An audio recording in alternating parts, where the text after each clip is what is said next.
All right, what's good, everybody? We are live. This is Perspectives. I am your host today, Holden Stephan Roy.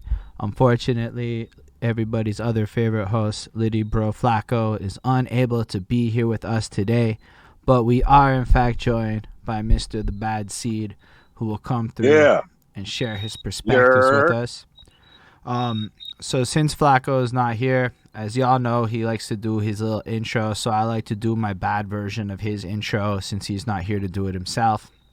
He likes to start it off kind of describing how the show came to be. He was doing his Littyyy Bros Volume 1 run. That album happened to be mixed up in Montreal by a guy I know on the Facebook. He's an engineer. I was talking with him, whatnot. He shared a track one day, and he doesn't really share a lot, so it catches your eye. I clicked on that, and I'm like, yo, it is a vibe. This led me to reviewing the first Littyyy Bros project because I was super curious, which then led to me interviewing Flacko. We did the whole thing.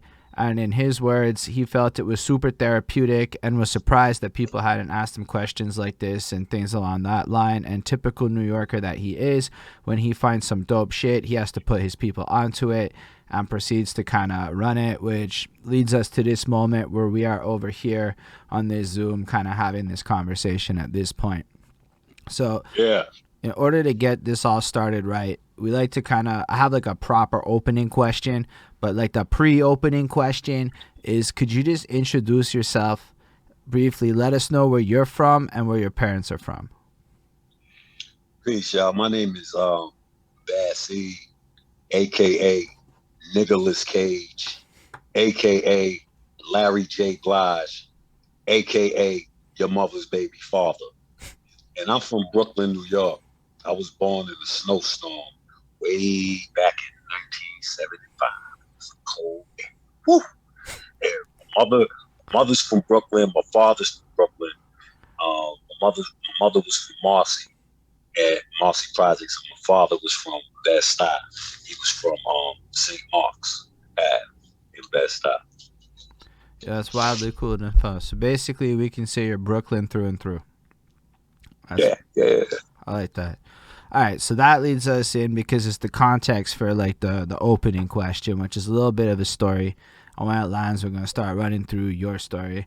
And it all starts off with my girlfriend, and she's washing the dishes one time, and she's got her phone out, and she's playing that Black Eyed Peas song, that I got a feeling. Ooh, she vibing, she dancing, she doing her thing. I'm looking at her, and I'm like, when the fuck did this song become chores music?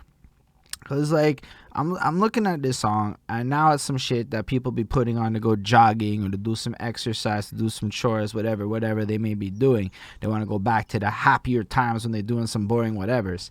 But if you think about that track and run it back 10 years, that shit is like middle of the night anthem shit. Everybody drunk having a wonderful fucking time. Facts. 10 years goes by. The song doesn't change because it's a song, but we evolve so much as people that the context surrounding our lives makes that song become like the chores music, which got me thinking about them 20-year-olds. They out there wilding out doing their thing. They have no idea this is the future soundtrack to their dishes washing. They also don't know that whenever we find out about their shit, we start washing dishes to it pretty quick. Like that's just kind of the cycle of life. Now I bring all this up because as artists, often what happens when we get to the interviews and we get to talking about our stories, most people don't run it back to the blizzards and the snowstorms of birth. They kind of start in that more adolescent phase when they form their identity.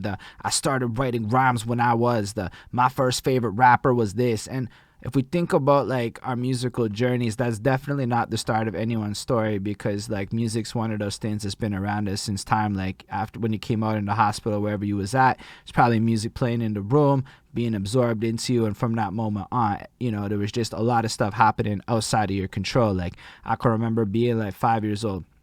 My dad's got these gray boxes all over. The fucking tape deck, the radios, the amplifier, all these wires and shit going out the speakers. He'd be running Led Zeppelin tapes and shit like that. At nighttime, live from the clubs in Montreal, we had this MC Mario dude spinning his shit. My mom, she's more on the love songs and the discos and the musicals and that whole other vibe. And collectively, this shit kind of makes up a lot of the soundtrack to my existence, but till I get old enough to start giving a shit myself. So with all of that, Mr. The Bad Seed, can you run us back to being the youngest bad seed you can remember being and telling us a little bit about what it sounds like to be in Brooklyn? But keep in mind, I'm from Montreal. I've never really been oh, say word. Flacko is here with us. Oh shit. Well, look at him. Say There you word. go. Sorry about the late entrance. I'm gonna mute myself because the music's on the background of the van. Yeah. I'm Yeah, here yeah. though. I'll be jumping in. That's dope. No doubt. So yeah, if you could bring us, I guess, hold on, let me just flip this. Yeah, bring us back, I guess, to the days when you were young, and just keep in mind, I'm from Montreal. I ain't never really been to New York before, although I'm changing that in the first week of November. But I've never been before, so a lot of times when you want to say, you know what I mean, I don't fully know what you mean. Is really the key thing to take from that. So yeah, if you could bring us back, that'd be fire, so we could learn your story a little bit. Wow.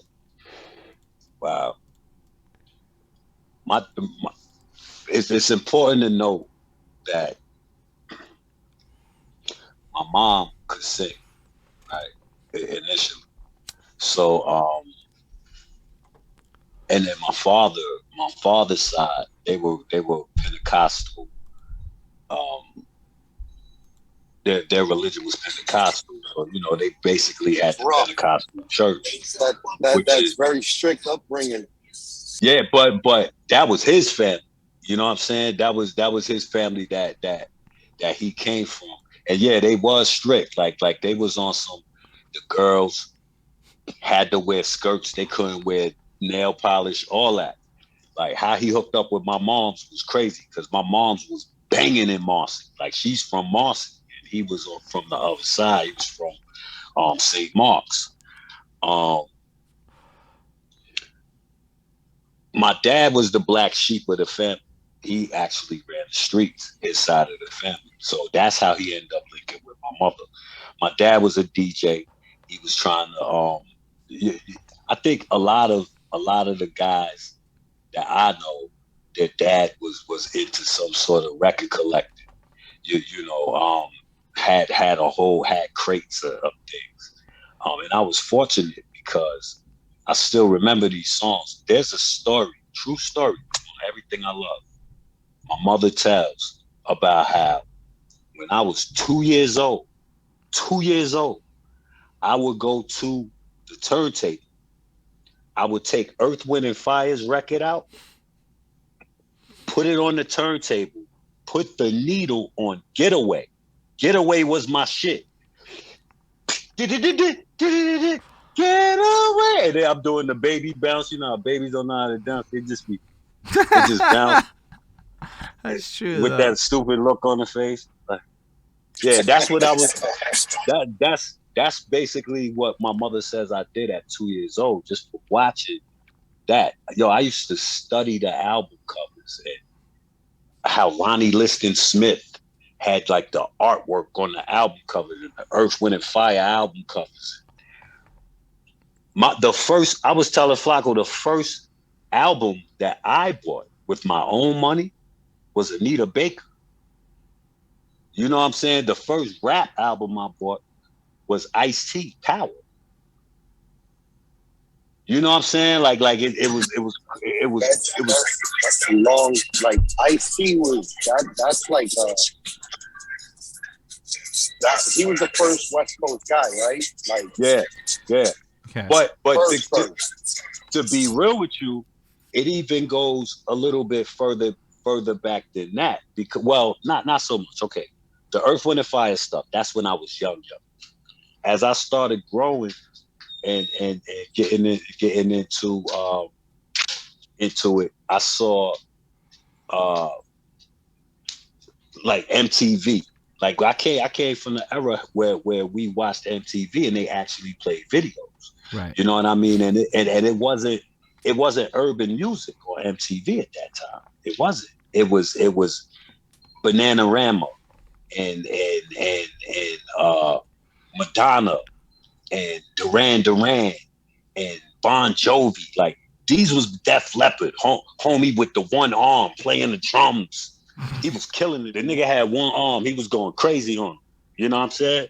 So it was stuff like that. It was stuff like that really was in the household that shaped it, molded. a lot. Yeah, it's wildly nifty. So at what point does like hip hop get introduced into the picture? Had to be, I want to say, because to be honest with you, I ain't even really like rap at first. It was cool. I thought it was alright, but I was really into the Depeche Modes and like I like that stuff. Like it was dope. I had a feeling I would probably get into hip hop, but I didn't run to. Right. I know like 85, 86 when Rapping Duke came out and Dougie Fresh, The Show, and Lottie Dottie.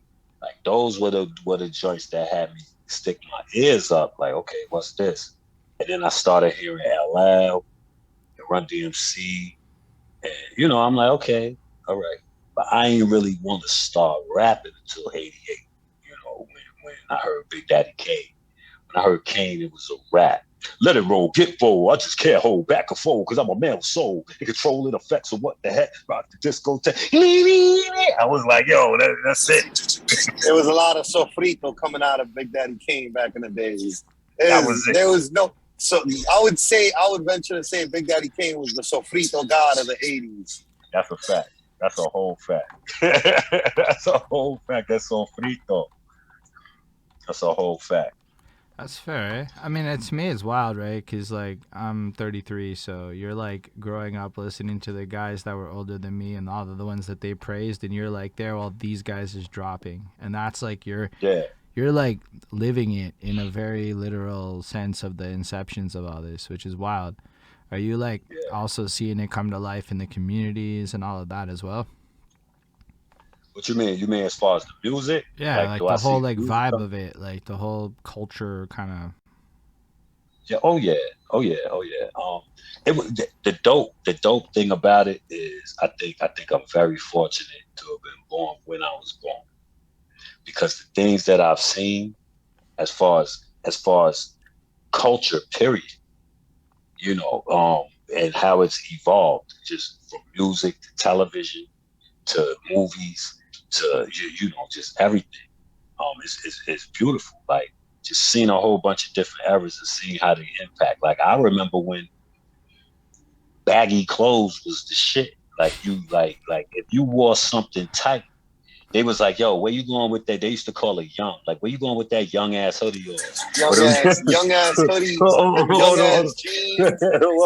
ass jeans. If your pants were your size, right? That means that when you sat down, your socks would show a little bit. Which means, what you doing with them high waters? With them high waters. High water pants on. Yeah.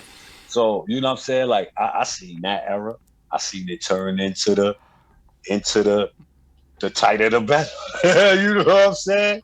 Like, it's just crazy, but it's ill how it evolves, because Run DMC and them niggas was wearing tight ass Wranglers, and then it went into but even before that, like, Bambaataa and them was wearing costumes with gowns and all types of shit. They weren't, and then let's not even forget, right, that in our communities, our uncles and fathers were dressing crazy in the 70s and the 60s. That's a fact. They was dressing like jive turkeys. You don't want to pull up that picture of the Isleys and all the homies back then, because it was different. Looking crazy. They was out here looking crazy with the taco meat out, and they ain't give a fuck, bro. I love it. This is cool. Bro. This has gone in directions that we don't normally go. I like it. This is nice. I'm enjoying this. Yeah. So, word up. So you basically you get into it in '88, and you decide you're gonna start rapping with Big Daddy Kane. How old are you when that happens? That was 8th grade. Okay. That was that was 8th grade, '88. So it was ill because all the years was the 86, 6th grade, 87, 7th grade, 88, 89, 9th grade. It was crazy. Like, it was crazy. So, like, what happens when you decide you're gonna start rapping? How do you like actually go about doing that in '88? What? I'm sorry. So how do you actually go about rapping in '88 as you're deciding? I want to do this. Because how it happened was I saw, going to school, everybody was trying to rap. Like they was banging on the table, on the lunch table, shit like that. And all the girls used to stand around and watch. You know what I'm saying? And I remember, I used to sit there. I ain't gonna front. I was hating. I was like, yo, these niggas, they trash, man. These niggas is copying raps too, like stuff. I heard that. You know what I'm saying? I'm like, man. They were passing off other people's bars as their own. Facts. Like I had heard because I used to listen to. By then, I had started getting into it, so I was listening to Mr. Magic and Red Alert. You know what I'm saying? I was listening to it. I just wasn't rapping yet. You know what I mean? So I went home. I'll never forget it. I went home, turned on Video Music Box. Shout to Ralph McDaniels. Video Music Box came on channel 31. It came on after school, and it was like the underground rap city before rap city in New York. They played everything. Shout to Ralph McDaniels, Uncle Ralph, right? So I came home. After school, I went, made me a sandwich. I'll never forget. It was turkey cheese with the mayo. You know what I'm saying? I had got me some Tang, because Tang was the shit back in the days. Yo, got me some Tang. Put it in the cup. I sat down. I turned on Video Music Box. I think I got on the phone. You get on the phone. You call a little broad. That's what in school talking to them. I remember I seen the video for the symphony. I said, I'm doing it. Yo, shorty, I'm gonna call you back. Bang! I'm watching this shit. And then they play Ain't No Half Stepping after it. I said, nah, that's it. That's it. I start writing my own raps. Playlist is crazy. I start writing my own joint. But I said, come, step into my kingdom. You're a scavenger in search of a crumb. That's all I remember. But I went to school the next day. Bang! And my first rap name was Chili C. okay. Yeah, because my name Corey is Chili C. So you came in and you just took over because Big Daddy Kane inspired you, and then you became ill with this shit. Well, in the confines of the high school or middle school. I don't know what grade it is. Well, that was junior high. That was the last grade of junior high. Right. I graduated from there and went to high school. So I guess at that point, I mean, it's still pretty early on. Is it more of this kind of the school version of it in high school, or do you get access to more stuff for? Well, nah. What happened was, now when you go into high school, you start bumping into people who also been rapping. You know what I'm saying? And you got to remember, this was hip hop was still kind of young. Like wasn't nobody really going platinum and all that. So nobody was really thinking about that. Like if somebody went platinum, like it was somebody like Hammer or something like that. They was doing numbers like that. It really wasn't the rappers like us. So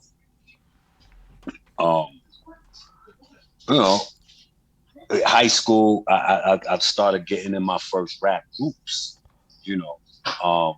I had went out to Ohio because my dad was in the Air Force, and he was living out in Ohio, and I went out there and I did like my first year of high school out there, and I met some dudes out there that rap, and we formed my first rap group.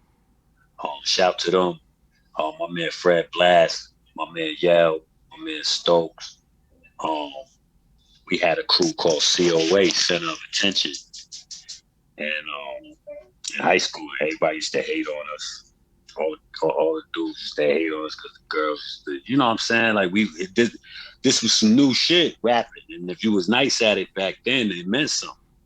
You know what I mean? So the jocks that couldn't do it, they was a little tight or whatever. I end up coming back to New York, and it was still business as usual because by now I came back to New York in '90. When I came back to New York, I remember Funk Flex. He wasn't who he is yet, but he was playing on 107.5 for a lady named Lady B. Lady B was the host, and Funk Flex was the DJ. And I remember, then now, mind you, this is '90. You know, they was playing stuff like now. Red Alert was still popping. Mr. Magic wasn't popping no more. It was Funk Flex. And they was playing. I remember hearing Brand Nubians because, mind you, I was in Ohio. You know what I'm saying? I came back to New York. Like, oh shit! But I was still knowing what was going on because I was watching Rap City and shit. I came back to New York. I'm listening to Stretch Armstrong, Bobito. You know what I mean? Listening to them. I ended up going up there, spitting up there with PH eventually, which was a dream come true because I used to listen to them. Rest in peace to the homies. Yeah. Rest in peace to Pumpkinhead. Definitely. All the time. All the time. You know, my first group was there in Ohio, came back to New York. Business as usual. And then I heard Looking at the Front Door. Yeah, that's what it was. Looking at the Front Door, Main Source in '90. And then Pete Rock and CL Smooth started dropping in Gangstar. And it was like everything started elevating. And it forced you to kind of elevate. And it forced you to kind of then move drop. And Nas. And then Big. And then Jay. And then it just kept going and going and going and going. You know, I love it. So at what point did you, like, I guess, start recording and, like, getting into it more on that front?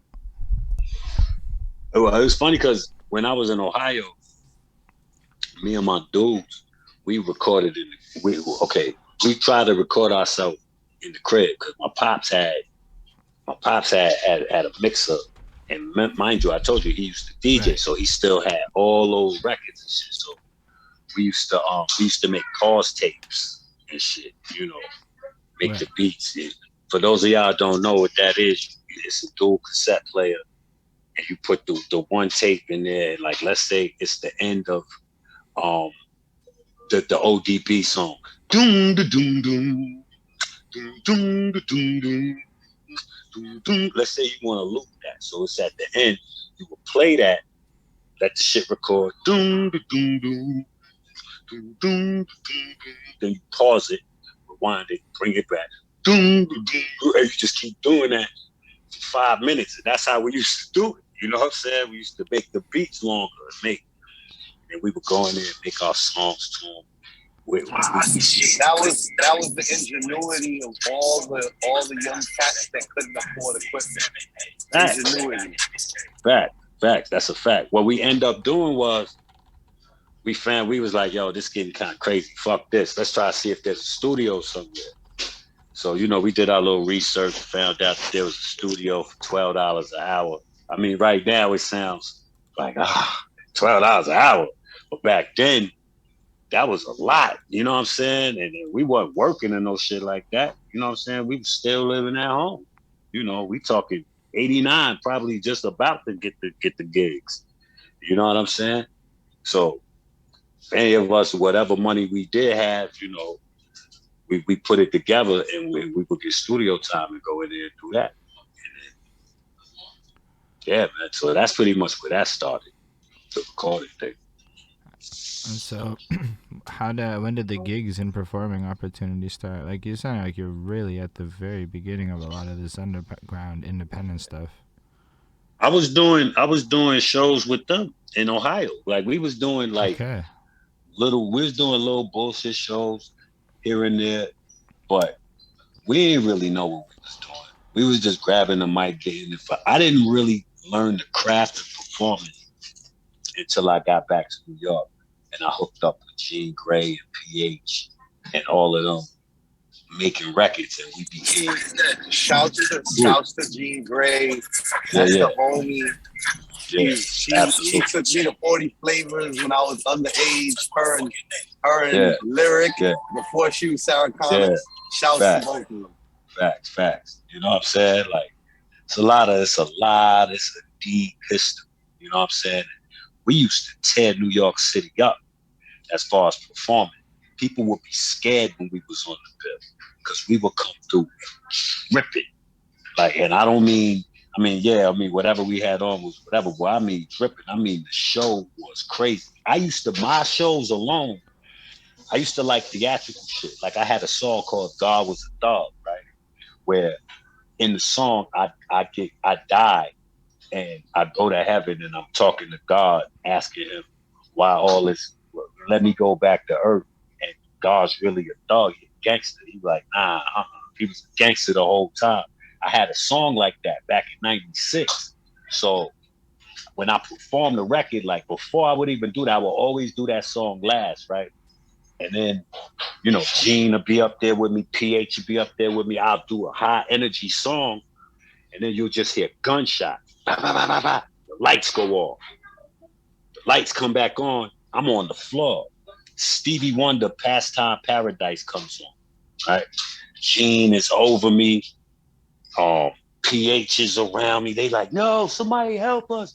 Somebody help us. And then if God Was a Thug come on, and then I did that, and then that's how it was crazy. We was doing that in 96. That sounds like a very like the show that sounds like me and Holden interviewed the homie Zoo, right? EOW founder, and he talked about De La Soul having a show where like every show they did this like, oh, the DJ can't find the record or something like that, and then they just bust out into impromptu freestyle. Mm-hmm. And the people in the crowd don't realize they're doing that every show.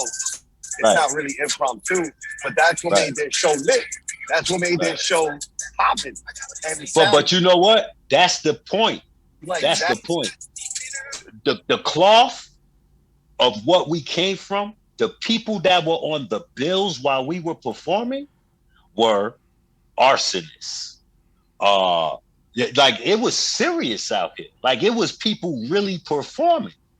You know what I'm saying? Like really showmanship. Like that meant something.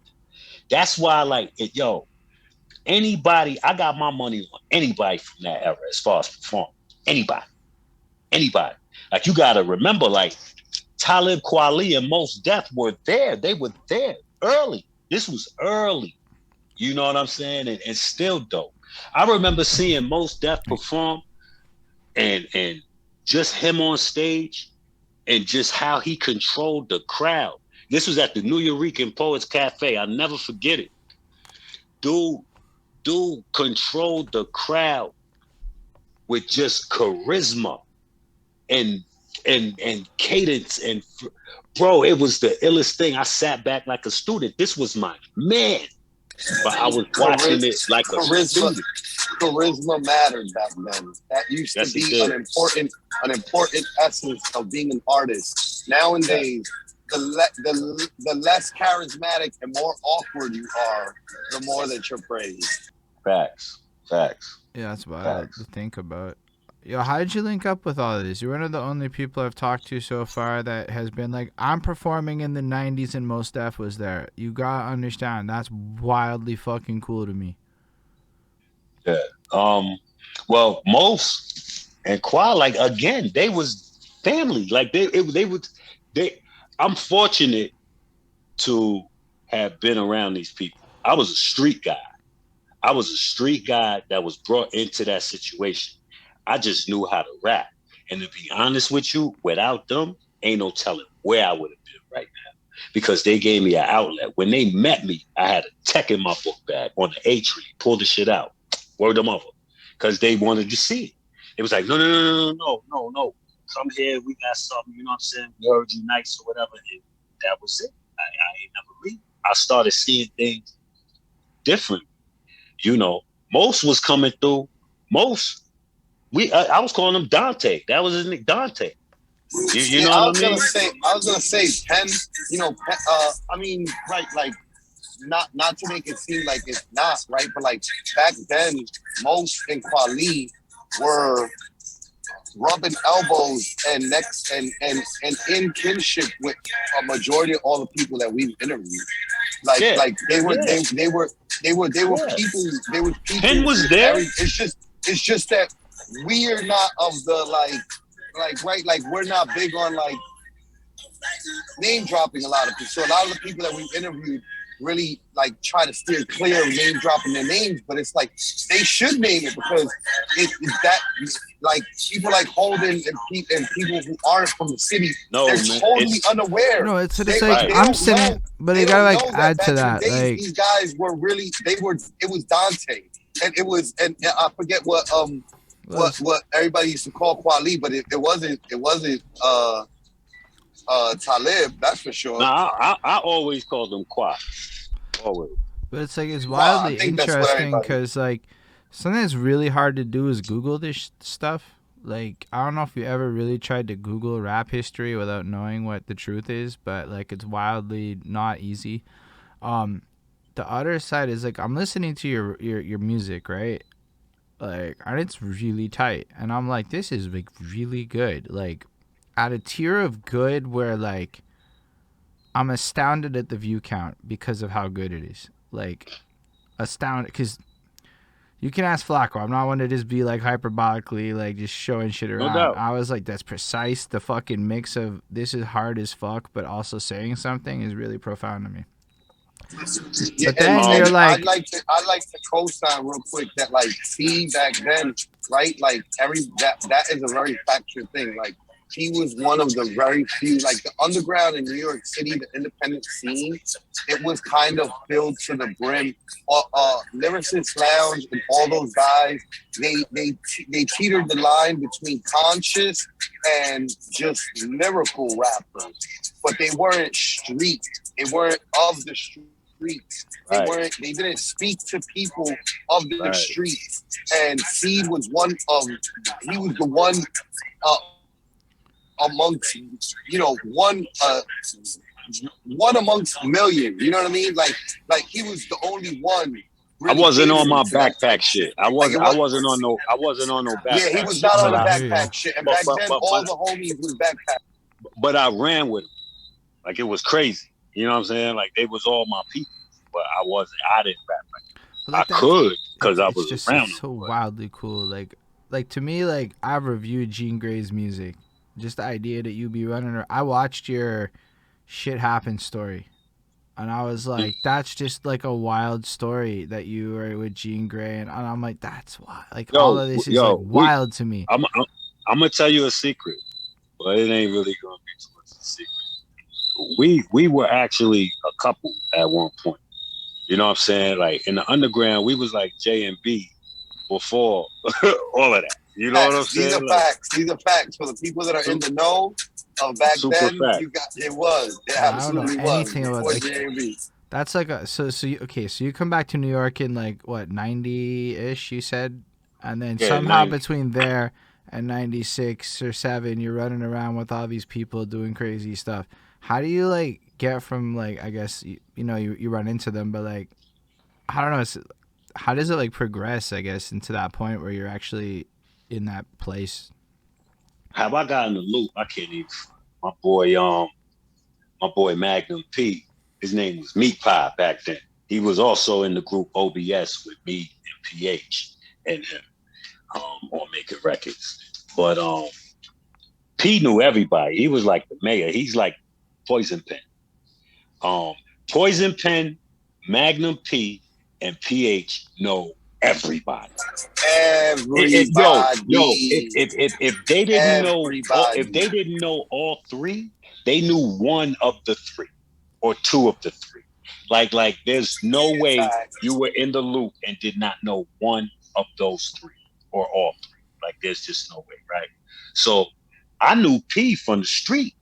You know what I'm saying? Well, not PH because I met PH later, but I knew Magnum P, Meat Pie from the street.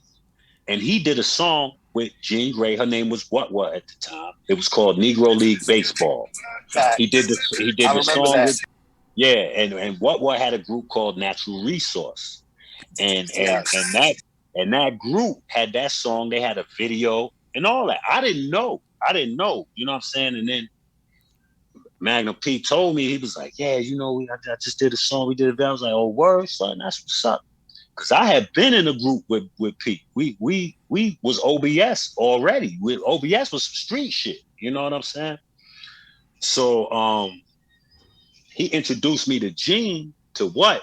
And we became like best friends immediately. Like we were like Beavis and Butthead, like for real. Like that was my dog. Like you ain't see one without the other. We would walk around the village with a boombox and just smoke joints and just walk around and look for ciphers, and just chill and walk through Chelsea with the boombox and just chill. You know what I'm saying? Back in the days, 90s New York City shit. She the one put me on to South Park. She the one got me smoking cigarettes. Damn you. Word up. You know what I'm saying? But yeah, man, I very talented. Very, very talented. I seen her do things that a lot of people, most too. I've heard songs and heard things in that studio up in the attic that people will never hear. That was most was Drake before Drake. He got whole songs singing before Umi Says, like whole records, bro, that he just was doing in the house. You know what I'm saying? Jean is a producer. She was going under the name Run Shaw as a producer. I have a whole album that she produced that never came out, that I'm gonna put out one day when the time is right. PH is on it, she's on it. Like it's crazy. You know what I'm saying? And she produced it. Jean is the first woman, she's the first woman I ever met that was a producer. She put me on, right, to the fact when she was up in the Chelsea hotel, right? Yeah. She had the Casio, the same one that Swiss Beats had. She hated the fact that I liked Swiss Beats' production, and she put me on to the fact that the down bottom beat was already programmed into the Casio keyboard, and she played the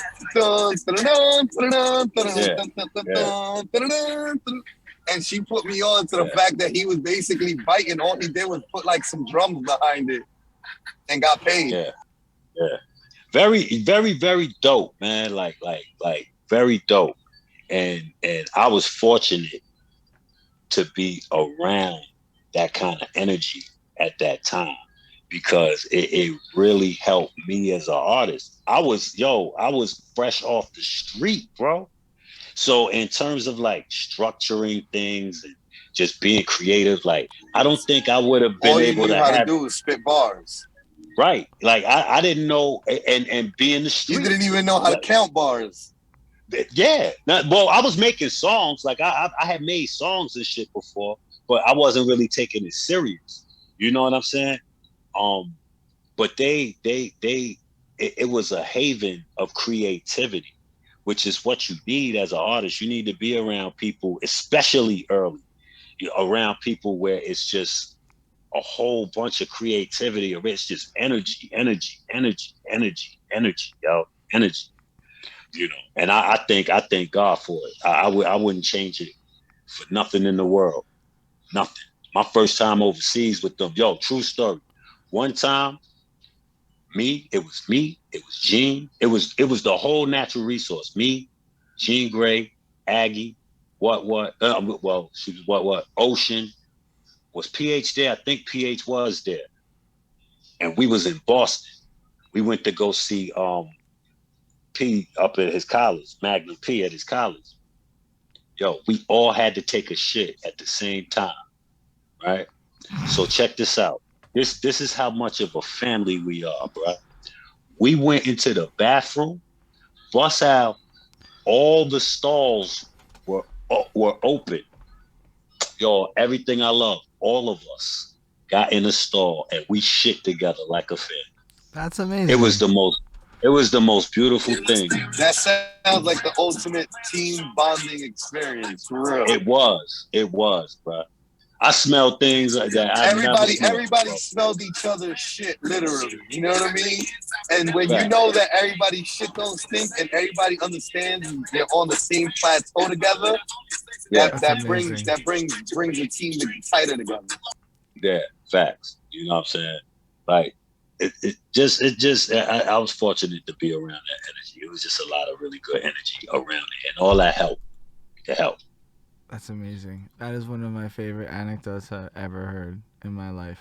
No, not in my life. Okay, like 6 people taking a group shit. Like you almost. It was crazy. You almost don't believe that could ever happen. Yo, it's some shit that you imagine. If you ever see Jean Grey, ask her. Be like, yo, Bassie said that y'all all shit together in the bathroom in Boston. I have every intentions of following up on that if I have the opportunity to speak with Watch her face. Watch her face when you say it. Watch. Just watch. She gonna be like, oh shit. I love it.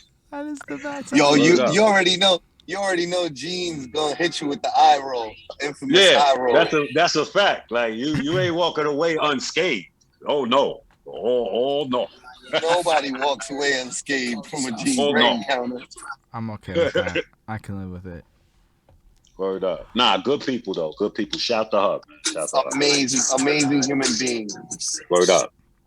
Yeah, it's cool though. Like it's for me, it's just cool, right? You go from a place in life where you're like listening to people's music, going that shit's fire, to like you're telling me stories that they take shits in a group of people. Sometimes it's wild. Yeah, it's crazy. Yo, bro, I have a billion stories. Yo, do you know I'm gonna do a book about my life and my career, just like how Prodigy did. I'm doing audio joint with sound effects in the back and all that. Definitely gonna do that. I got a billion from being in Quincy Jones' house to bro, I got a billion. Yeah, I got a billion, bro. It's so many, and I love it because again, man, it's statistically I wasn't supposed to be doing all that shit. I'm from Marcy Projects, 464 Marcy Ave between Flushing and Ellery. I am not supposed to have been in Stockholm, Sweden. Yo, I went to Stockholm, Sweden. I walked away because I traveled with MIMS. MIMS is my little brother. This is why I'm hot. That's my little brother. You know what I'm saying? I'm do it for you. Yo, I'm on the album with me, him, and Bun B. We got a record, you know, platinum album. You understand what I'm saying? That's amazing. Toured the world with him. And yo, man, some of them stories, listen, man. Everybody out there who has toured, that's what's up. Come talk to me when you've toured, having the #1 record on the planet. This is why I'm hot was the #1 record on the planet, bro. It was a huge record. It was a crossover record. It was a pop hit. It might have been. I know the song because it was #1 all over the world. Bro, let me tell you something. The things I've seen, the shows we've done, the stories we're not talking about just a hit record and a record. We talk about the #1 joint on the globe. Okay, so what are some of the what's some of the tier of #1 record tour stories? Hold on. I just want to say, don't give it all up. Yeah, not all of it. But I know. Just give us like a taste. That's not not important one. Not an important one, right? Not a book closer.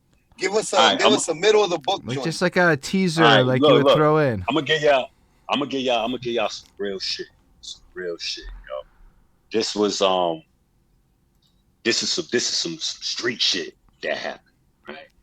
So check it out. So we was in Savannah, Georgia, and we had the tour bus, and the bus was wrapped, and it said MIMS, and it had his face on it and all that, right? So we was actually staying in the outskirts of Savannah, you know, in a nice area.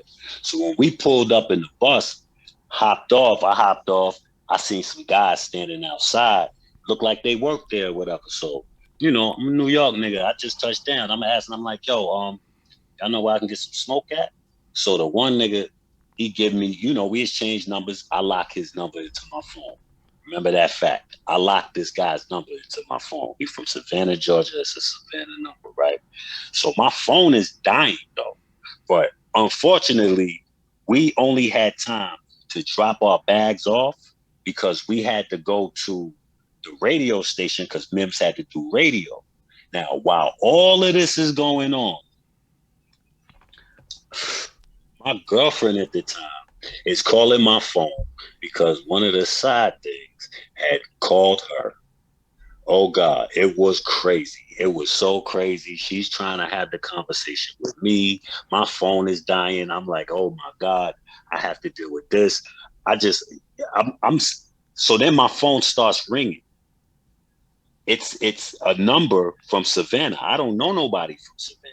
I'm like, yo, who is this calling me? I'm like, yo, it's like 3 different times.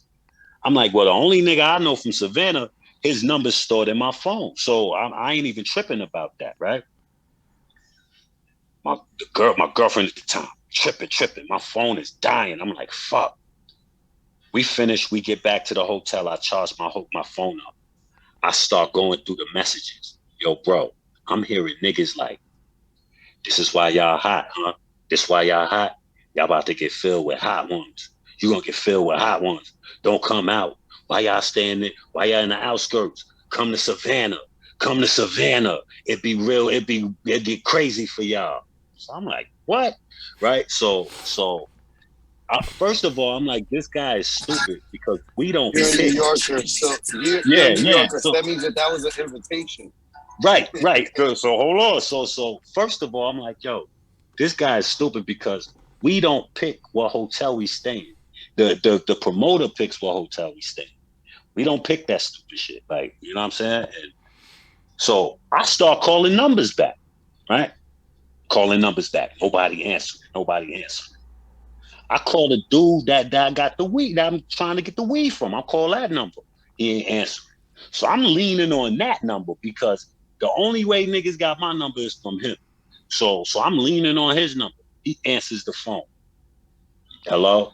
I'm like, yo, what's all this shit on my phone, bruh? What's all this shit about? I said, yo, my G. I said, you seen how we pulled up in here? I said, we pulled up in a bus. I said, you know what that mean? He said, nah, what that mean? I said, no metal detectors. I said, what's up? I said, yo, we walking into something tonight? He was like, he got real quiet for like 5 seconds. I'm like, hello? I was like, yo, we walking into something tonight?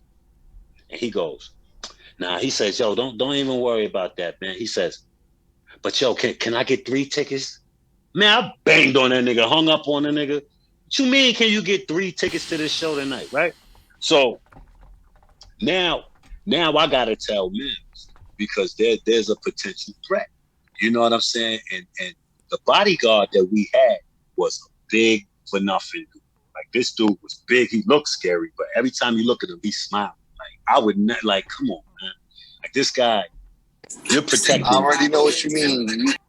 Bruh, so MIMS is my little man, so I was gonna make sure Duke was good anyway. You know what I'm saying? So I tell son, MIMS, I don't want to say MIMS was scary, but MIMS ain't really that type dude. You know what I'm saying? He ain't like that. So I'm telling him, I'm like, yo, such and such, this went down. These niggas is talking about they was leaving this on the phone or whatever, right?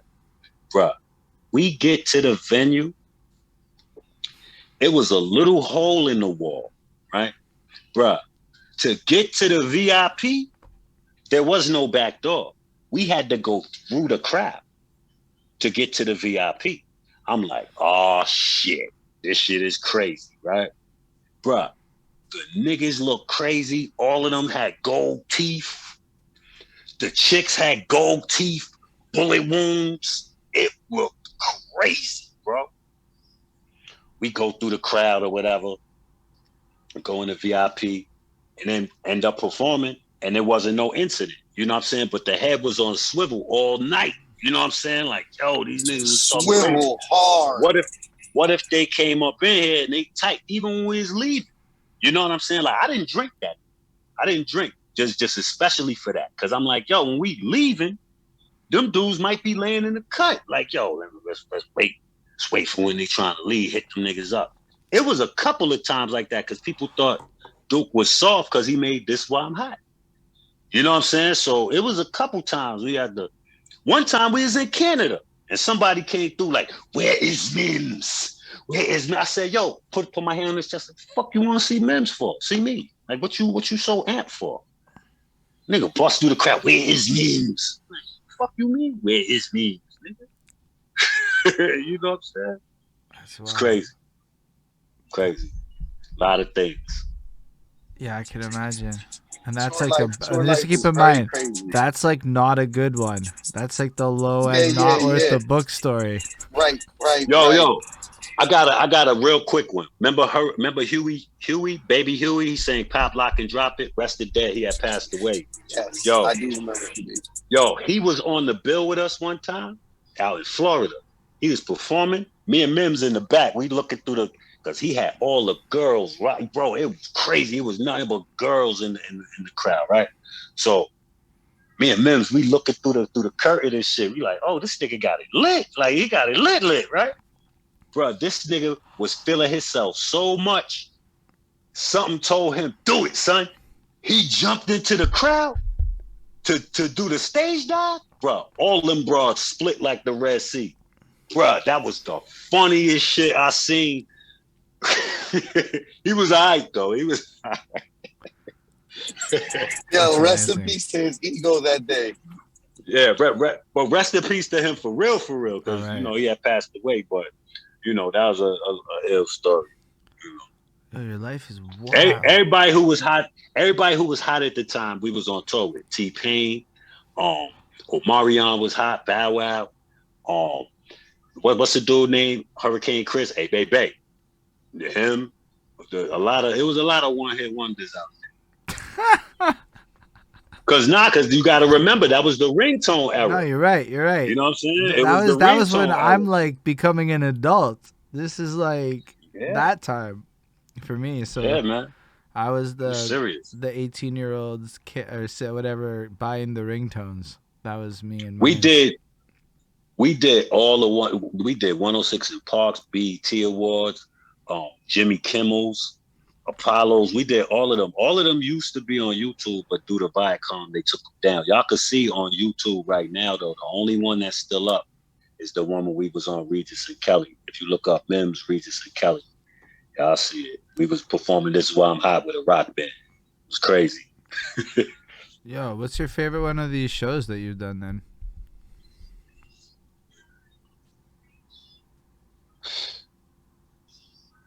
I don't know. Who was the rock band? Was it somebody like Fuzz Bubble or something like that? Purple Popcorn was the name of the group. Purple Popcorn. Yep. Fuck around and they were like a signed band that didn't actually have like a #1 hit or something, right? Yeah, there was actually Mims' artist at one point. You know what I'm saying? He was trying to do something with them. They out of Florida, real talented dudes too, them too. So I'm saying, man, like I was just lucky to always be around, you know what I'm saying? People that was dope. And Mims too. Mims is super dope. And people slept because of that song. But I stand by nobody. I don't stand by people who can't spit. Like, dude is a problem. But people thought it was sweet because of that song. But favorite show. I think my favorite shows were the ones with PH, man.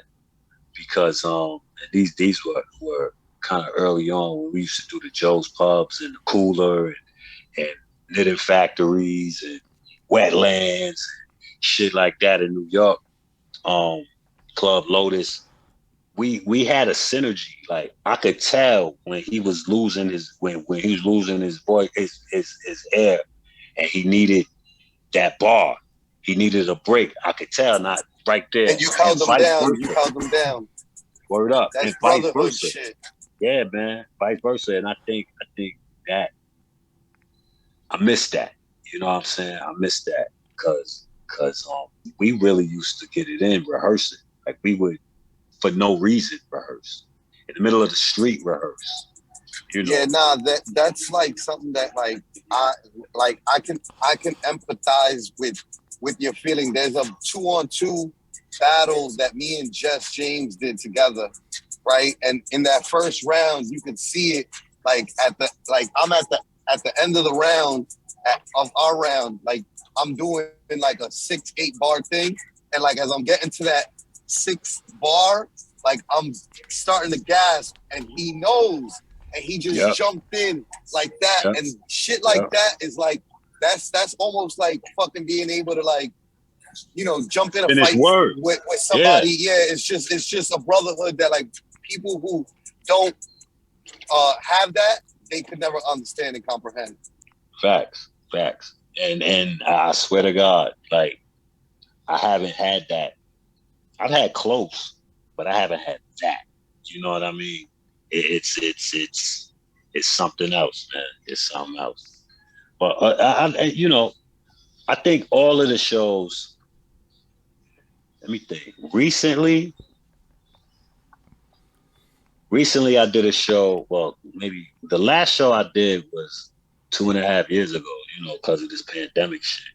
But maybe about 2 years ago, it was Lyricist Lounge had a show, and Rod Digger was hosting, and it was me, Lord Have Mercy and Prayer, and that was the last show. I really liked that show a lot. It was really dope. It's really cool. So like, okay, so if we like think about your life, then you basically are in the '90s, kind of running your thing with all of these guys. How does it evolve for you from that point? I ended up signing to Warner Brothers in 2000. I ended up going to work with Knot. One of the big five. One of the big five. Yeah. So you hold on. You had a really dealio major record deal thing. Facts. I ended up what had happened was I went to Virginia. The guys from Lyricist Lounge, Ant Marshall and Danny Castro, they introduced me to Knots because my roommate, that house I was in, I'm telling you, it was crazy. It wasn't just talented rappers in there. Like, it was A&Rs in there, all types of shit. Foxy Brown's brother's assistant was living in there. That was my partner. Like, I used to run around with them. I was going to Diddy parties with them. Pretty Boy's assistant? Nah, Anton's assistant. Anton was a senior A&R. But I was going to Diddy parties with these guys and shit like that. You know what I'm saying? And they it just was ill. This was back in the era where producers would send their beat tapes up to the record labels to try to get placements, beat CDs or whatever. And Anton had the CD of Knots. I was hearing Jake One shit, early Jake One shit, like Justice League, like all that shit. I was hearing that shit early, bro. But Knots, I really took to him, and I swiped one of them CDs, and I went on a tour, Lyricist Lounge tour. It was me, Thurston Hal, PH, a bunch of us. We was just freestyling to these Knots beats, and Danny, they peeped it like, so they hooked it up so I could meet him. So I met him, and we did a couple records, and they were successful. The one record went, Funk Flex put it on his album. It was called On. We sold 27,000. That was volume 4, if I'm not mistaken, right? Yeah, on volume 4. That album went gold. You know, I got gold plaque for that. Yeah, that was a big, like, that album was kind of like Flex he was getting away from the formula on volume 1, 2, where like he was majority. There was no original songs on his albums, and on volume 4, they were all original songs. I ended up getting the record deal because of that. Because that vinyl, we put the vinyl out, and we sold 27,000 units of vinyl of that. And Incredible numbers, by the way. Yeah, back then, independently, to be able to sell records like that, back in those days, independent wasn't the move necessarily, right? Like people weren't like it wasn't like people. It's not like nowadays where people are like, oh, fuck the mainstream. I'm up on these indie cats. Back then, it was like, fuck the indie cats. All I pay attention to is whoever's signed. If you're not signed and on the radio, you don't matter. So to sell 30,000 essentially, you know what I mean? Independently, vinyl. Yo, it was crazy. Numbers. We ended up charting on Billboard. We charted on Billboard. And That's like, it was big. So you got a gold record, a big old contract for Real Ones, and you've been on Billboard and shit. Your life is wild. And a full page XXL article stating all that. I'm gonna post it again because I posted it a while ago. But if people think I'm capping, I'm gonna repost the shit. You know what I'm saying? I don't think anyone thinks you're capping. You have nobody thinks you're capping. Like you just can't cap this. But do that anyway. Yeah, no doubt. But yeah, man, all of that. End up signing with Warner. The deal lasted for about a year. I had Rottweiler. We was about to go get Pharrell, Snoop. I had Rick Rock. Not to quote. Yo, the album was crazy. You were on Warner Brothers for. I don't know what he said. Unfortunately, it broke up. Yeah, but that's what it was, man. That's what it was. That's wild. So you're on Warner. What's it like working on a major? Like, I mean, you gotta understand. Like for us, it's all rumors and whatever's. But what's it like actually like from your perspective? It was cool because they took the cap off of my budget. They liked me a lot. You know what I'm saying? They was like, yo, whatever you want to do. You know what I'm saying? So I was young, man. You know what I'm saying? I was young. I was like 25 years old. I think the first thing I did was go bought a chain. I went to Pennsylvania and bought a bunch of fucking jerseys from Mitchell and Ness. I blacked out. You know what I mean? You still got the chain? I don't have anything to show for none of that. You know what I mean? Nothing. My advance was $100,000, bro. Yeah, at 25, with no guidance. Oof. Like, it was. I already know, right? Like the pitfalls that you fell into, which is right. A lot of us, we come from the hood, and we don't understand that advance is not. It's not a gifted money for your pockets. It's an advance on your album that you're supposed to put to work for you. You're supposed to put it for like. And it's to live off of while you're working on your album, so you pay your rent, pay your bills. You ain't got to go to work. This is your job. You know what I'm saying? So that's basically what it is. And you know, it's a loan. It's a bad loan. It's a bad loan, essentially. I wouldn't change none of it. You know what I'm saying? I learned a lot. I'm sure even like the experience never changed that. That experience is an experience that a majority of our guests never got to have, and all our guests were all indie artists. You know, like it's one of those things where I mean, like looking back on it fiscally, you're like, yeah, this is what I would do now.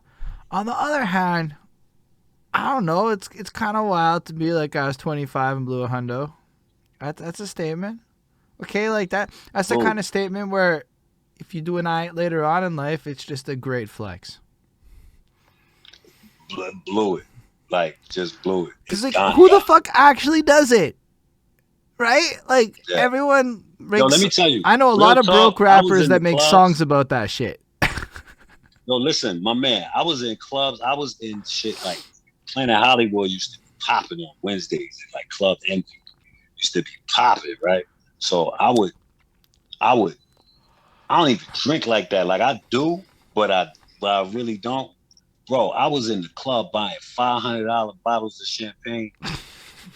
And just, if you walk by and you had a cup and it looked like it was empty and I ain't know you, I still was pouring the shit in your shit, bro. Everybody. That's called being the man. Yo, it was that was called being silly. Because that same bottle I could have got for $20 in the hood and probably got that shit in if I would have but just it's good times in the club. They ain't no good times in Yeah. the hood. Know what I mean? Yeah. You fuck Yeah. around I and mean, you like, fuck around and pop that bottle in the here's the hood, thing, like, and you fuck around and get into some shit behind Because I that. could have gave the bouncer $100 to let me get like 4 bottles in that cost $20. but the I would have thing saved is, so much money. you would have, but then you wouldn't be out there. See, that's the growing version of that shit, which is what it is. But here's the thing: that story isn't quite as good as. Yo, don't feel bad. I just finished spending $500 on a bottle in the club the other That's day. like It don't matter. a regular Facebook money post goes on and this comes. guy's Money life goes right and now. comes. But to do it off of a record, okay, like even if looking back, all this shit, whatever. How many people get to be the guy that blows record deal money? Like I'm excited for you in that period of your life, because even if it was fiscally whatever, even if it creates situations, I mean, you have stuff going on to this day, right? Yeah. That means whatever you do is the right choices. Yeah, man. Just trying to keep it rolling, man. Trying to keep it rolling. Because what the fuck else I'm gonna do? Nah, I hear you. You know? I mean, your music's fire, but like, I appreciate it. I just like I'm trying, man. Yeah, I'm blowing away a little bit, like all of that. Like, so you get the whole thing, you go through the Warner thing. Do you put out an album? Succeed. Nah, the album didn't come out. What ended up happening was the black music department folded, and the guy who signed Tupac to Interscope, nigga Tom Wiley, he came over. He dropped everybody. It kept me and Jaheim for 2021, and then not 2024, for 2001, and it just the black music department ended up imploding. It was firing people, bringing new people in. They just was like, yo, we just gonna get rid of the whole situation. I was like, all right.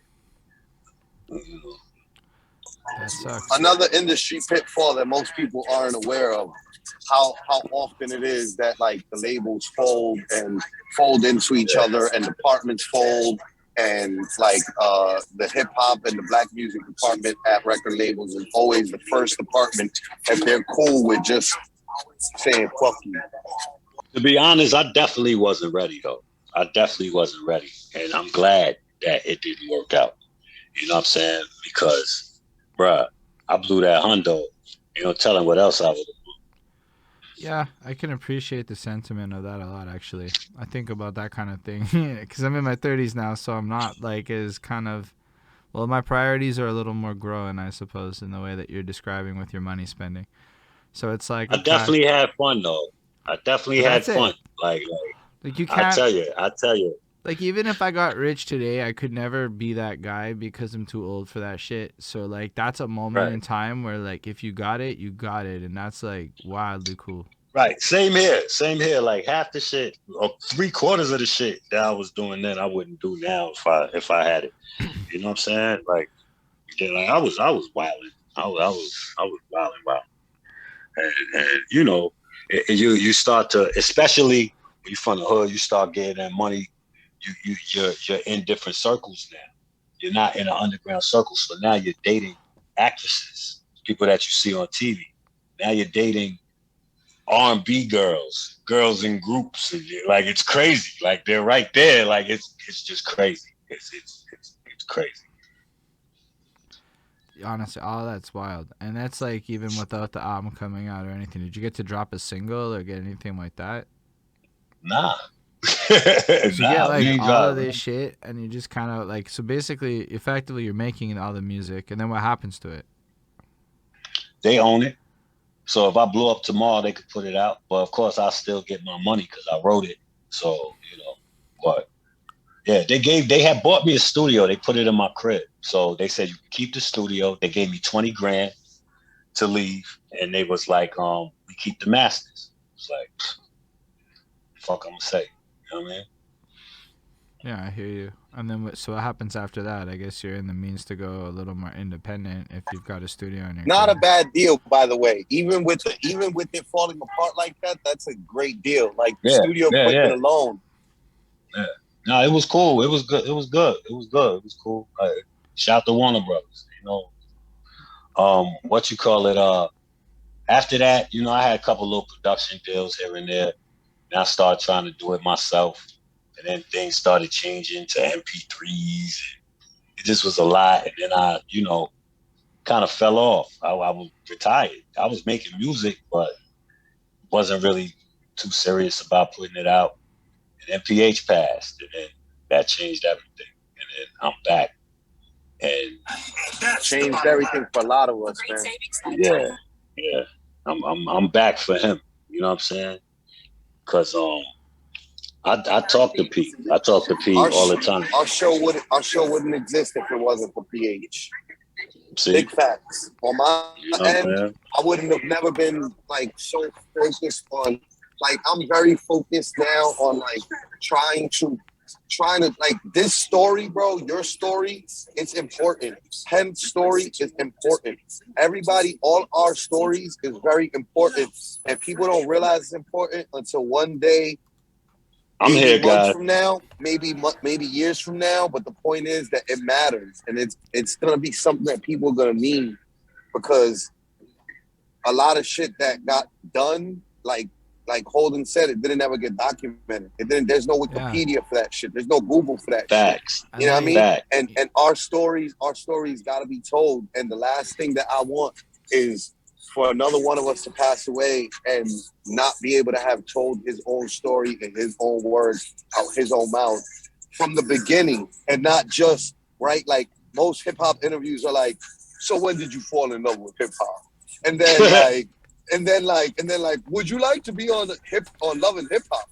Or when's your next album? When's your next battle? Things like that. That it's just like, yo, that's cool and all, but like, I got a life, and I got a life story, and like it being told is important. So like, rest in peace to PH. Like, I think that his death like motivated a lot of us to like, not let time pass the way that we was doing, and not being so frivolous with our time. Yo, let me tell you something. I got a lot of, like, the PH section of the book is going to be crazy, because I got a lot of PH stories.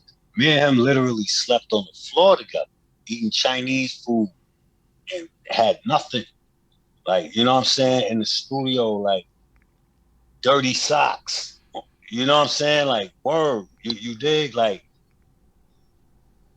just an incredible dude, man. Like, there's so many people that I wouldn't even know if I ain't know PH. Right. You know what I'm saying? Like, well, I have an idea of how influential he is with regards to people he could connect you with just over the course of doing this, and how often he's come up. You know why? Because it's like he was the type of guy that if you don't like him, something is wrong with you. There aren't too many people like that. You know what I'm saying? Like, and he's one of them. When you meet him, you love him. Like real talk. I mean, and he wasn't pussy at all. He'll fuck your ass up. You understand what I'm saying? But he was just a really, really, really good guy. Like, great man. And by the way, one of the like most incredible things about him was that he was unafraid to give love, and he was always up on everything and everyone in rap.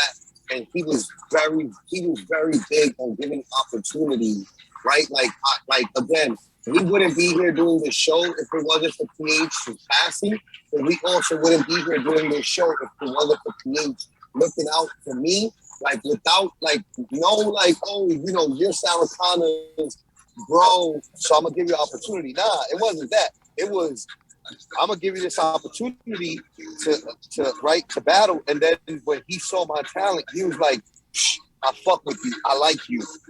Come. You're one tryout. That's all you needed. Now I'm going to put you in the league. I'm going to put you in the big shit. And then after one battle there and defeating one guy, he's like, you're going to co-headline the next event. And it's just like shit like that. There's not a lot of people in the industry that are like that. And let me tell you something. I've kind of adopted that spirit. Like, I promised him that I was going to do that.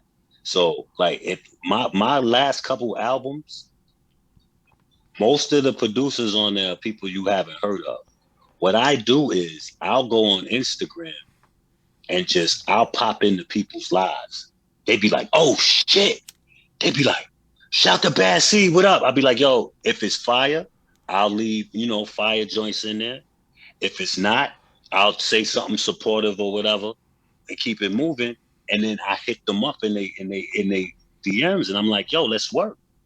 You know, there's producers on my album right now that I'm their first placements ever. You understand what I'm saying? And I do that on purpose, like going to go look for them to give them these shots. You understand what I'm saying? Like let's get it out there. Let's get you spun on Premiere. Let's get you spun on you know what I mean? Like let's do a joint. Let's do something. So now these people are working. Now other people are coming to them looking for tracks and production based off of the shit they did with me.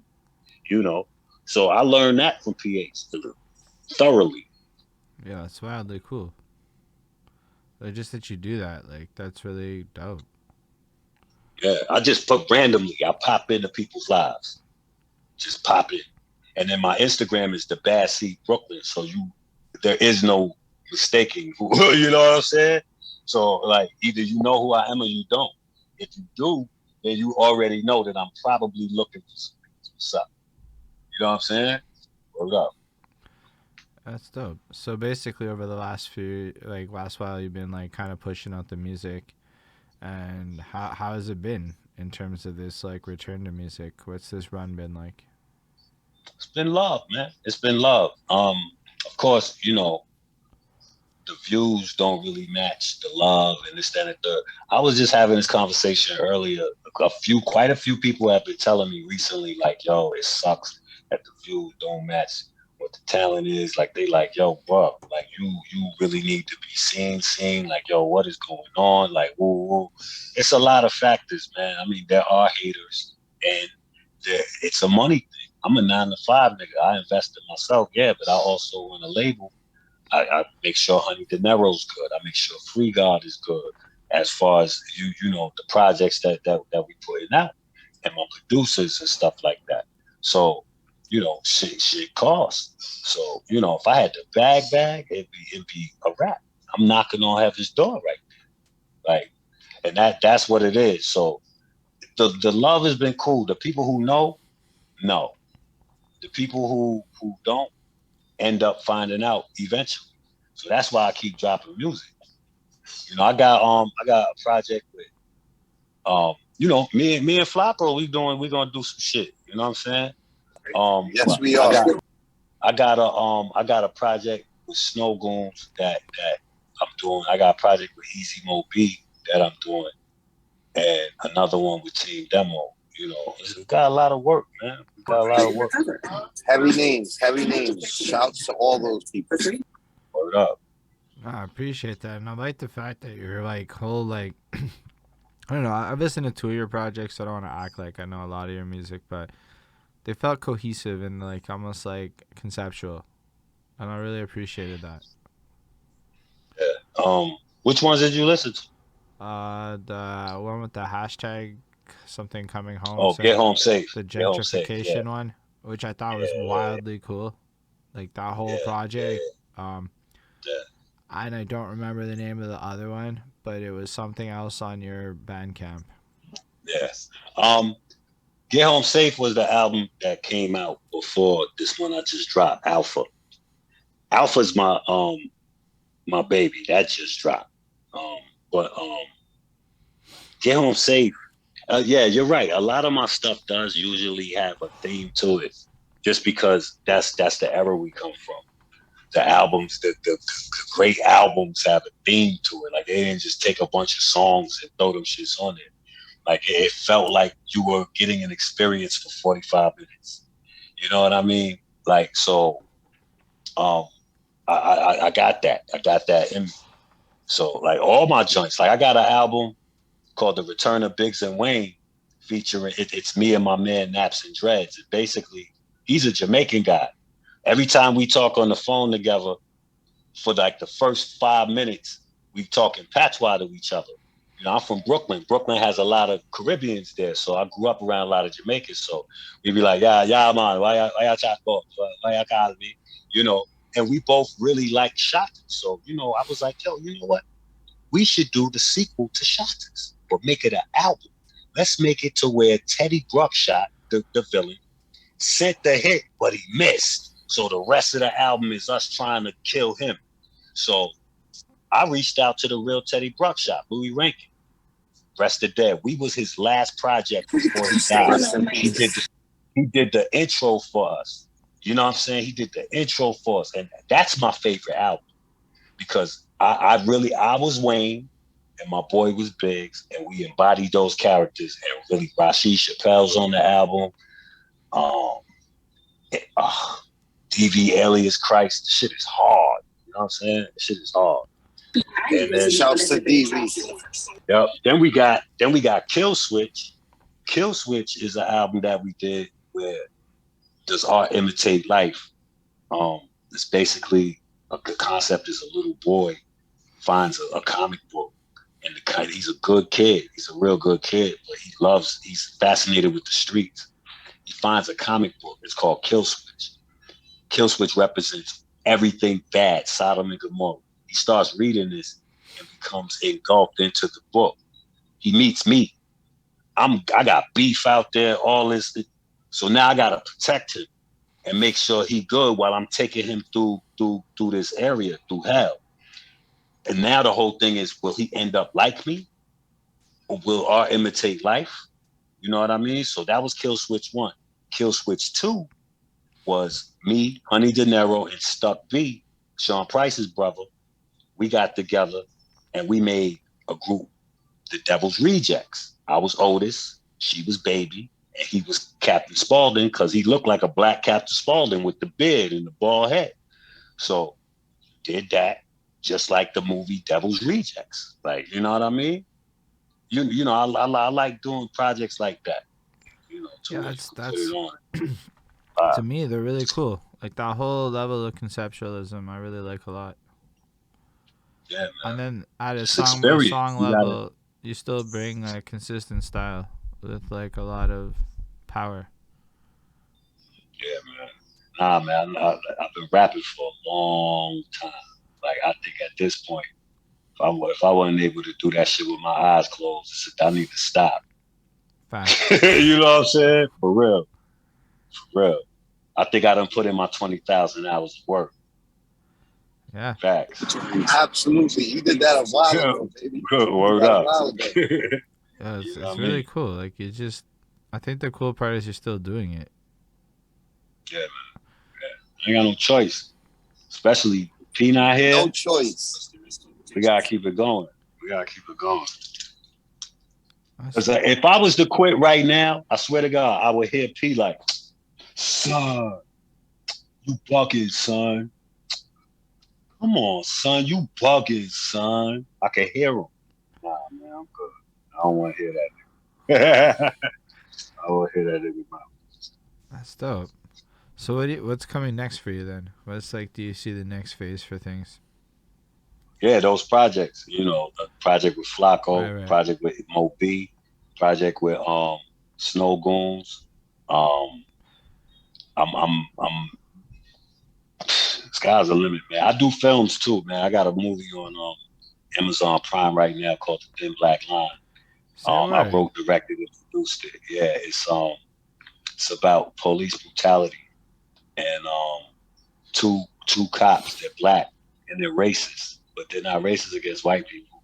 They're racist against their own young black males and what they represent, the saggy jeans and all that. They kill a young dude and they frame a white cop who used to be dirt. That's on Amazon right now. And I got this joint called The Book of Job. I redid. I made the book from the Bible, made it modern. This is on YouTube right now. I had to re-upload it because it was some shit, but so I lost all my numbers, my views on it. We had a lot, but the story from the Bible, the Book of Job, where God and the devil make the bet on Job's life. We made that modern. So I played the devil, and MIMS, he played God. and my boy played Joe, and we made it that Joe was a rapper, and so that I could get close to him and get him to trust me, I'm his A&R. So it's ill, it's special effects, I'm disappearing, all that. Like, it's crazy. I really enjoy playing the devil in that. Word up. You know, like we doing things, man. We doing things. I'm about to remake Dog Day Afternoon, the Al Pacino movie. We're gonna make that modern. We're about to do that. We're about to go into pre-production for that. So I'm gonna be playing the lead character. Y'all look out for that. Yo, that's all like, that's a lot of. It's a good thing I asked the question. That was a lot of shit. Like, you're on Amazon Prime right now. Yeah, right now. Right now I think they got it to the point where you have to rent it, but it was ill because when it first hit Amazon Prime, it was the same week the sequel to Coming to America hit Amazon Prime. We were on the homepage with Coming to America. Yo, you know how many views we got? Huge. That's huge. That's huge. It was crazy. It was crazy. And it wasn't for sale then. If you was an Amazon Prime member, you could see it. You know what I'm saying? You could see the shit. Now I don't know why they switched it, because we didn't tell them to do that. You know, but they switched it to where you gotta rent it. You gotta rent it now. I think it's like $3.99. Some shit like that. $2.99, $3.99, some shit like that. Still being available for rent on Amazon Prime is pretty wild. Yeah, it's crazy. Cause it's not like YouTube. It's a little more work. Nah. A little different. Yeah. It's a little different. So like that's a big flex.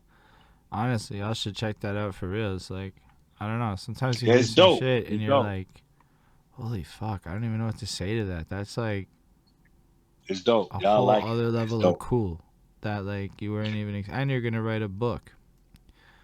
In that movie, I wrote a small role for myself. I was trying to spike leadership, like put like a little small role, but it was a small but important role. Right. The role I wrote, I played a crackhead, a homeless crackhead. You gotta see it. It's fun. You know what I'm saying? It's fun. Yeah, man. But I played a dude that saw the murder happen. So, you know, I saw the cops killing him. You know what I'm saying? So, yeah. Yo, what's the name of the one more time? It's called The Thin Black Line. Amazing. Honestly, dude, that's like, I'm blown away. For real. Your whole like you barely touched into a lot of detail. Fair enough, you have a book coming, but even within that, you still gave like a lot of like the top layer of your life. A lot. Like the top layer of your life is juicier than like a lot of people's lives. The whole life. Yo, man, blessed, bro. Blessed. I'm telling you. Blessed. You are. Absolutely. That's all I could say, because, bro, it could have went bad the other way. Right. You know what I'm saying? Like, word. Yeah, there's I'm right, like not to like talk about it in there's a lot of bodies that didn't make it out of Marcy. A lot of people, you know. So like that story could have definitely went left. You know what I'm saying? So the fact that you're here to like tell your story, like it's all blessings. All blessings. Yeah, bro. Word up. Yo, it really is though. Yeah, man. I just want everybody to know that if you think you could do it, do it. Because I knew I wanted to. I'll give y'all an example. As far as the film shit, right? I had acted in something and got turned out. And I was like, yo, man, I don't want to audition for nobody's shit. I'm going to do my own shit. I know what a script looks like. I whipped out my phone, opened up an email, and wrote the script. Just started writing a script. you know, if you think you could do it, do that shit. Like, I remember being back in the days, like real talk, man. I remember when I first started rapping, being in the mirror, pretending like I'm having an interview. Now I'm having an interview. Like, you see what I'm saying? Like, come on, man. Like, it's a blessing. Like, it's a blessing to be here talking to y'all. You know what I'm saying? Because I saw this back in '89, having an interview with you guys. I saw this in '89. Like, man, one day I'm gonna be having interviews and shit. Talking about, you know what I'm saying? Word. Yeah, that's really cool. I'm glad, honestly, I'm glad you came and did this, because, like, Yeah, it's inspiring just to hear, like, that kind of way your life went, and just how after all that you're still humble and at it, and you being a good dad. You know, I watched your unboxing video with your daughter, and I was like, damn, that's some, like, fun shit. Like, I don't know, it's cool, man. I think this is cool. I don't know if you have anything else that you want to, like, leave with the people out there. Squid Game is really, really good. Big facts. I'm with you. Facts it is. I'm big Facts facts. it is. Like, I think like, yo, watched- it should be illegal at how good that shit is. You know what I'm saying? Like, bro, like, how dare you entertain me like this? like, you know what I'm saying? Like, how dare you be so damn entertaining and keep my interest for 9 fucking episodes without even looking away? Like, how dare you? No, it's wildly that good. I'm with you on that. Word up. If y'all have not seen that, I suggest you see that. This is not a good time to be the stubborn guy on the internet not watching shit. Yo, you know, there's a couple people that told me, they was like, yo, I was like, yo, you see Squid Game? Nah, because it's too trendy. Everybody, I'm like, yo, bro, you're bugging. You're cheating yourself out of, like, that's not. I was like, yeah, but you got on a pair of Jordans. If Jordans ain't the most trendiest thing in the world, you sitting here telling me you ain't gonna watch. You can't have on a pair of Jordans and talk about, I don't want to watch that because everybody else is watching it. Like, come on, man. So what? You got shoes on your feet that everybody else is wearing. The fuck? That everybody's wearing. Like, come on. No, man. but for real, Squid Game is like a level of good. There's not a Jordan style that you could put on your feet, that you can go outside, that you won't run into sun. You are gonna absolutely run into somebody wearing the same shit on their feet. Somebody. Facts. Yeah, I'm with you. That show was wildly, really, like, nothing else mattered while I was watching Squid Game as far as nothing. Like, nothing hit the same. YouTube didn't feel right. None of it. Squid Game. And then now, I heard the dude is like, I'm going to go make movies for a while. We'll figure out what I'm going to do season 2. We don't know if there's a season 2. It's just... Yeah, I saw that. Like, he's like, yo, where do I go from here with it? Like, that's some, yo, if that ain't some gangster shit, I don't know what is. Yeah. Like, how you just gonna come beat us up and just leave us there? Like, that's hard. That's so hard. Yo, he's a genius. He's a genius. Shout to him. I ain't even going to him because you know what? Him doing that is going to make that people are going to check the next thing he does, no matter what. He's out of here. We might as well start learning that dude's name now because he's out of here. He's out of here. He's going to be the Korean Spike Lee. Watch. That's wild. And if he does, whatever he does next isn't Squid Game. So if it ain't it, Squid Game's still good. And I want one of them Squid Game outfits for Halloween too. Cause when I seen the shit, yo, the sweatsuits was fly as hell, bro. Them shits was fire. They had to. Yo, did you see my post that I made about people? So there's other options, right? Don't forget, you could go to Halloween dressed in a suit with a suitcase, carry the red and blue squares, and you can slap people for no reason. Know what I mean? You can just walk around slapping people. Yeah. Oh shit, we lost the homie. We lost him. I think that did happen. Yo, you know what though? That was like the perfect outro. Yeah. He'll jump back on, but perfect outro. Yeah, yo. There we go. Okay. There he goes. He's back in. But yeah, Yeah, no, but definitely it's a sign yo, of see, that's a good sign, right? Like to that's wrap up. we're gonna end it there, right? I just want to send like my words to you, like the ultimate respect and props, like from the bottom of my heart. You know what I'm saying? Always have had wild respect for you. You know what I'm saying?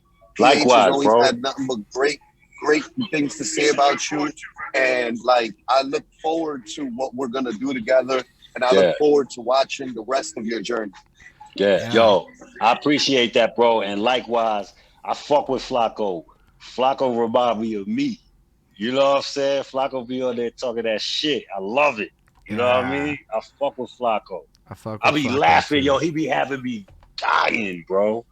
I be crying. And it's wild seeing people's reactions and seeing people just get their panties in a bunch. And I'll be laughing because I know Flacco's laughing at these niggas. Like, it's the funniest shit to me, yo. It's the funniest shit, bro. I have definitely appreciated my Facebook when Flacco go, because it'll be like nothing, and then he'll just wake up mad and go on a tirade. Yeah, wake up tight and just start wilding. That's how I am too. I do the same shit. Then it's just I got like, into it with Royce. And Lupe and a bunch of dudes like a month or two ago on Instagram. You ain't hear about that? nah. All right, real quick before I get out of here. Shout to all these guys. I fuck with all of them. I got a lot of respect for them. Me and Royce actually ended up getting cool. This is what happened. So I'm getting up. I'm getting ready to go to work. You know, for those that don't know, I do warehouse work. Be busting my ass, breaking my fucking neck. Right. So I had to work the night shift that day. So this was when Royce and Mickey Fax and them, that whole beef in Lupe. Right. I was there at the beginning when it first popped. So boom. So what happened was I just happened to see, this is all PH, bro. I'm telling you. PH tapped me on my shoulder because how the hell I'm gonna see this shit? I'm getting ready for work. PH tapped me on my shoulder. Okay. Yo, son, look at Twitter. I don't even look at my Twitter. He was like, look at Twitter. I look at Twitter. I saw Ransom say, ain't nobody rapping like him and RJ Payne. It was either RJ Payne said that or Ransom said it. I ain't tripped because that's rapper shit. Rappers are supposed to say that. So I'm like, whatever, right? So then Royce says, yo, y'all motherfuckers know what it is. I'm motherfucking Royce. Just going into this whole shit. Now, I love Royce. This is what I love about Royce. Royce is up there for me. Like, I really, really, really, really respect Royce. So, you know, Royce was being Royce, said his 1-2 thing or whatever. And then the live happens, the first live so in this live is Royce the 5'9", Lupe Fiasco, Mickey Fax, and I believe was Rockness in there. I don't know if Rockness in there. His name was being thrown around, right? So I see them in the live. Now they're in the live talk about how they're the only ones that are really elite. They came up out the gutter. Their squad is sharp. They're this, that, and the third, and they killers. So I started getting offended. I'm getting ready for work. I'm typing in the chat. I'm like, yo, y'all not the only ones. Y'all left the gutter, but there's still killers in the gutter. They were ignoring me, typing it. So I was like, all right, I come out of there. I make my own video. Now, this video is still on my Instagram right now. Still on my Instagram. I make the video. I call all them niggas out. I said, Royce the 5'9", Lupe Fiasco, Mickey Fax, blah, blah, everybody. I said, I want smoke. What's up? Tag them too. I said, everybody tag them or whatever. I said, I want smoke. Because y'all acting like just because a nigga go to work every day that a nigga can't burn niggas. I said, yo, what's up? Now, I didn't do that just for me. I did that for everybody like me. You understand what I'm saying? For everybody like me, like don't get it fucked up just because y'all got a name. Don't act like because we go punch a clock every day that we won't burn your fucking boots, bro. So, boom, right? The only ones I know out of them that I've ever had a conversation with is Mickey Fax and Rockness Monster, right? Boom. I don't even think Rock was in there. I don't think, but his name was getting thrown around. But I said his name. I go to work, right? PH. Here go PH. I'm at work for like a half an hour. PH. Yo, son, check your Instagram. I check my Instagram. First shit I see. My shit was blue checked out, bro. Blue check. Who was it? Mickey Fax. You know what Mickey Fax said? Mickey Fax said, I don't want no smoke. That's them. X him off the list. It's on my page, right? It's not going nowhere. It's there, right? So I'm laughing. I go back to work, right? I George Jefferson walk back to work, right? 30 minutes go by. Yo, son, check your Instagram. I go check my Instagram. It's Lupe. I'm like, oh shit, Lupe. Like, kick, push. Yo, I fanned out for a second. Like, I'm like, oh shit, it's Lupe, right? You know what Lupe Food says? and Liquor and The Cool were amazing albums. I feel you. You know what Lupe says? Lupe says, see, I told them niggas they only want they kind of smoke. X him off the list. Shout to Lupe. Right? So, yo, that's what I was doing. I was dying laughing, right? So I go back to work.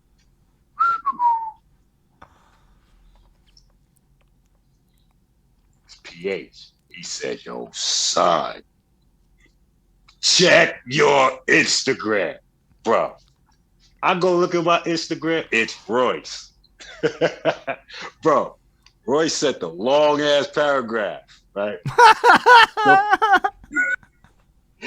The first part of it was him basically trying to play me. Like, yo, you know, it ain't my fault. You ain't got no name. That's a personal problem. And and yeah, I'm a motherfucking Detroit general. Y'all niggas know what it is. Woo, like going crazy, right? So then at the end of that, he goes, well, I really, you know, I respect you. You know what I'm saying? As long as we can all keep this respectful. X him off the list. Yo, do you know these guys end up battling each other? They still did not come outside. They started battling each other. I'm sitting there looking like, wow. Right? So I didn't get mad at what Royce said. You know why? Because I expect that from Royce. I love Royce. That's like seeing Snoop Dogg with a blunt. You expect that. Like that's like seeing Onyx wilding out. You expect that. You expect Royce to be slick mouth I love that. Like that's what I love. Like I'm a fan. Like, yeah, nigga, tell me more. Tell me more about how you a Detroit general, nigga. Let me hear that. You know what I'm saying? But we end up getting cool. Me and Royce end up getting cool after that. You know what I mean? Like I sent him my album. You know, he followed me. We chopped it up. Maybe something might happen. Maybe we do a song together. That's wild to think that calling out Royce could end so amazingly. That must have been one hell of a day at work. Yeah, that shit is on my page right now. That shit is never coming down. Ever. I appreciate that a lot. Ever.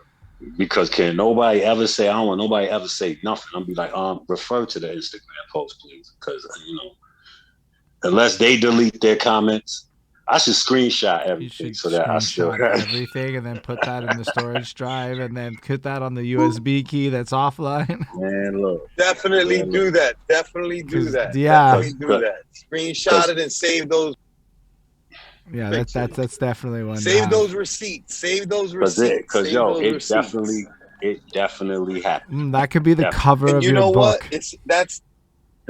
And by the way, that's the perfect link to the outro because they in the middle of all that beef, right? That's Lupe starts bigging up End of the Week as the platform where we're right here with End of the Week right now. And right now we're on End of the Week's Zoom. Facts. You know what I mean? Big shouts to End of the Week, the connectors, the glue to the independent scene, not only in New York City but all over the world, everywhere, forever. And and Vice Beezy forever as well. Rest in peace to the homie. And yo, thank you, bro. Yeah. Thank you so much. Salute. Thank y'all, man. I Yeah. appreciate it. Shout out Word to all up. the Anytime. people. Shout out to all the people watching us live, all the people watching in the future. Links in description, all that good stuff. Make sure you follow, show love, run up those numbers on the bad seed. Yo, my album Alpha is out right now. I need y'all to go support that however you support that. I don't care if you bootleg it. I don't care if you listen on Spotify, Tidal, Apple Music, if you go to Bandcamp. I don't care how you do it, YouTube, TikTok, whatever. Just I need you to listen to it. People talking about, yo, music or whatever. I just need you to listen to this album top to bottom. Shout out to everybody that was involved with the project. I'm really, really proud of this project. And you know, Yeah, I appreciate that. And yeah, make sure everybody you follow End of the Week on all their stuff /EOWTV. They got their contest going on Instagram, up for the $5,000 with the reels. All you gotta do is rap. Yeah, that's it, I think, for everyone. So, yo, thank y'all for coming through, for real. Really, I appreciate this. I really like hearing these stories and learning about people. It's really helpful. It's a lot of context that gets added to my life, especially because I don't come from that world at all. So, yeah, I'm grateful for that a lot. On that note, no doubt. Everyone, it's been mad wonderful. Live long and prosper, everybody. And, yeah. Peace.